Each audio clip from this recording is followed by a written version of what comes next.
मैं आपसे कहूँ, दिल्ली की हवा, पानी और फ्यूचर एक पहाड़ के ऊपर डिपेंड करता है और अब वही पहाड़ धीरे धीरे गायब हो रहा है। उस पहाड़ का नाम है अरावली। हम पॉल्यूशन को ब्लेम करते हैं, गवर्नमेंट को ब्लेम करते हैं, लेकिन नेचर जब टूटता है ना तो वार्निंग नहीं देता, सीधा सजा देता है। और अरावली नॉर्थ इंडिया का साइलेंट प्रोटेक्टर है। अरावली दुनिया की सबसे पुरानी माउंटेन रेंजेस में से एक है। ये सिर्फ पहाड़ नहीं है, ये दिल्ली एनसीआर का ग्रीन लंग है। ये डेजर्ट को रोकती है, ग्राउंड वाटर को रिचार्ज करती है और हीट वेव्स को स्लो करती है। सिंपल लाइन, अरावली है तो हम हैं। Recently supreme court of India से लिंक एक डिसीजन आया जिसने अरावली की डेफिनेशन को ही चेंज कर दिया। इस डेफिनेशन के हिसाब से अरावली का जो हिस्सा 100 मीटर से कम हाइट का है उसे अरावली का हिस्सा नहीं माना जा सकता।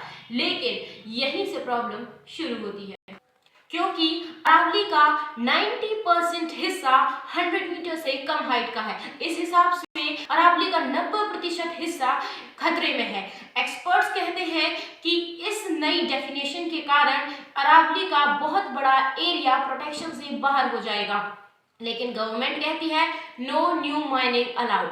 किंतु एक्सपर्ट्स और एक्टिविस्ट का मानना है कि जब लॉ लूज होता है तो लूप होल्स बन ही जाते हैं। पेपर पर क्लैरिटी लेकिन ग्राउंड पर अनसर्टेनिटी।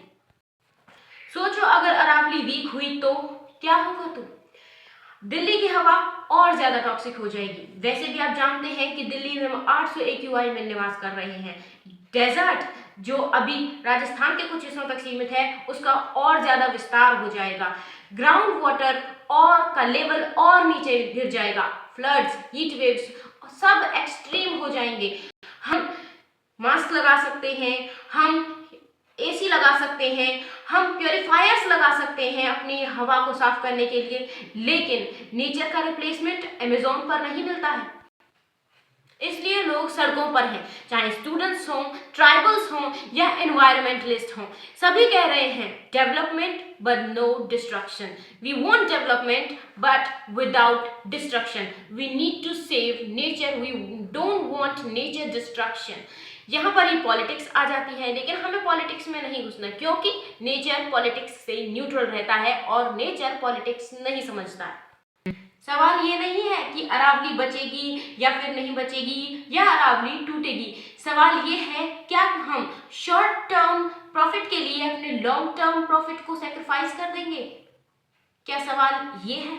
जी हाँ, सवाल यही है। हमें लॉन्ग टर्म प्रॉफिट की सोचना चाहिए, जबकि हम अभी वर्तमान में शॉर्ट टर्म प्रॉफिट के बारे में सोच रहे हैं।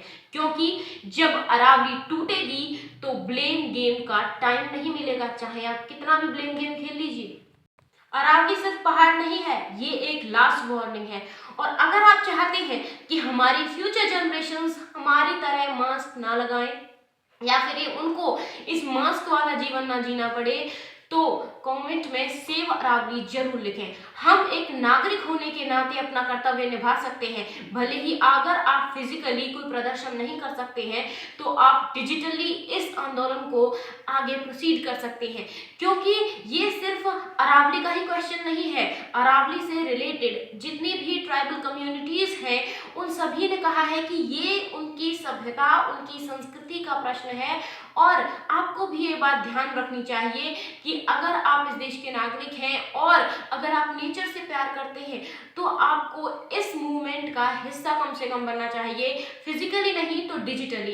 कमेंट में सेव अरावली जरूर लिखें और इस वीडियो को ज़्यादा से ज़्यादा शेयर करें ताकि लोगों में इस टॉपिक के रिलेटेड अवेयरनेस आए। क्योंकि आप देख रहे हैं क्लाइमेट चेंज इस टाइम का सबसे बड़ा मुद्दा है, बट लोग इसके बारे में बोलना ही नहीं चाहते हैं, क्योंकि उनको ऐसा लगता है कि डेवलपमेंट होगा तो नेचर का डिस्ट्रक्शन होगा, जबकि ऐसा नहीं है।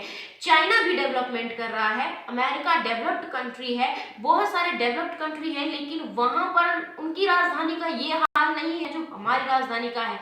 तो ऐसा बिल्कुल नहीं है कि अगर आपको डेवलपमेंट करना है तो नेचर को तो नुकसान होगा ही। अरावली को इस हाल तक पहुंचाने में भी कहीं ना कहीं हमारा ही हाथ है। आज तक माइनिंग क्यों नहीं रुकी? अरावली का बहुत ज्यादा हिस्सा माइनिंग के कारण ही नष्ट हो चुका है। इस सभी के जिम्मेदार कहीं ना कहीं हम आम नागरिक हैं, जो अभी सुप्रीम कोर्ट का फैसला आने के बाद बोल रहे हैं। ये मुद्दा, ये टॉपिक हमें पहले भी उठा लेना चाहिए था। और अभी भी हम जब मुद्दे के बारे में बात कर रहे हैं तो सिर्फ अरावली के बारे में बात कर रहे हैं, जबकि भारत में ऐसे बहुत से पहाड़ हैं जिनको मैप पर तो दर्शाया गया है, जो कागज पर तो सेफ है, लेकिन ग्राउंड रियलिटी बिल्कुल अलग है। वहां पर पहाड़ है ही नहीं, माइनिंग के कारण पूरा नष्ट कर दिया गया है। उस टॉपिक के बारे में हम कब बात करेंगे? जब सुप्रीम कोर्ट उस पर भी वर्डिक्ट देगा, या फिर ये कहेगा कि अब इस एरिया को पहाड़ की श्रेणी से बाहर कर दीजिए। कमेंट में सेव अरावली जरूर लिखें और वीडियो को लाइक और सब्सक्राइब जरूर करें।